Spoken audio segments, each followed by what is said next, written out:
আসসালামু আলাইকুম ওয়ারাহমাতুল্লাহি ওয়াবারাকাতুহ। ইসলাম একটি পরিপূর্ণ জীবন ব্যবস্থা, আর এই ইসলামের ভিত্তি দাঁড়িয়ে আছে ৫টি মহান স্তম্ভের উপর।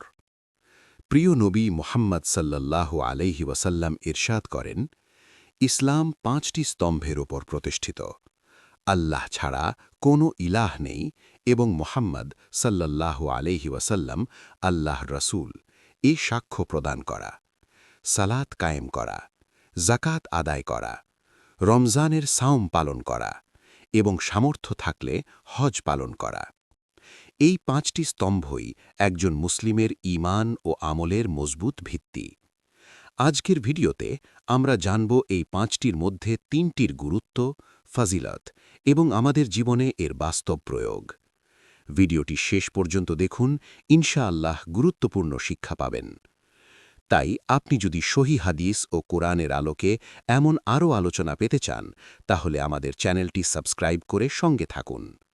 চলুন শুরু করি। পরিচ্ছেদ ২/৩, ঈমানের বিষয়সমূহ। আল্লাহ তাআলার বাণী, কোনো পুণ্য নেই পূর্বে এবং পশ্চিম দিকে তোমাদের মুখ ফেরানোতে, কিন্তু পুণ্য আছে কেউ ঈমান আনলে আল্লাহর ওপর, আখেরাতের ওপর, ফেরেশতাদের ওপর, সকল কিতাবের ওপর আর সকল নবী রাসূলদের ওপর, এবং অর্থ দান করলে আল্লাহ প্রেমে আত্মীয় স্বজন, ইয়েতিম, মিসকিন, মুসাফির, সাহায্য প্রার্থী এবং দাস মুক্তির জন্য, সালাত কায়েম করলে, জাকাত আদায় করলে, কৃত প্রতিশ্রুতি পূর্ণ করলে এবং অভাবে, রোগে শোকে ও যুদ্ধবিভ্রাটে ধৈর্য ধারণ করলে। এরাই হল প্রকৃত সত্যপরায়ণ, আর এরাই মুত্তাকি। আল বাকারা ২/১৭৭। অবশ্যই সফলতা লাভ করেছে মুমিনগণ। সূরা মুমিনুন ২৩/১। আবু হুরায়রা রাদিয়াল্লাহু আনহু হতে বর্ণিত, নবী সাল্লাল্লাহু আলাইহি ওয়াসাল্লাম বলেছেন, ঈমানের ৬০-এরও বেশি শাখা আছে, আর লজ্জা হচ্ছে ঈমানের একটি শাখা। মুসলিম ১/১২। আহমদ ৯৩৭২। আধুনিক প্রকাশনী ৮। পরিচ্ছেদ ২/৪। সেই মুসলিম যার জিহবা ও হাত হতে অন্য মুসলিম নিরাপদ থাকে।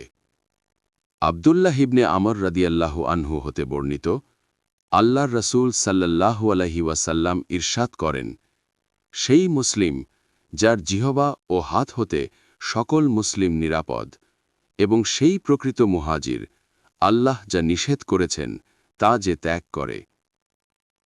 পরিচ্ছেদ ২/৫। ইসলামে কোন জিনিসটি উত্তম? আবু মুসা রাদিয়াল্লাহু আনহু বলেন, তারা জিজ্ঞেস করলেন, হে আল্লাহর রাসূল, ইসলামে কোন জিনিসটি উত্তম?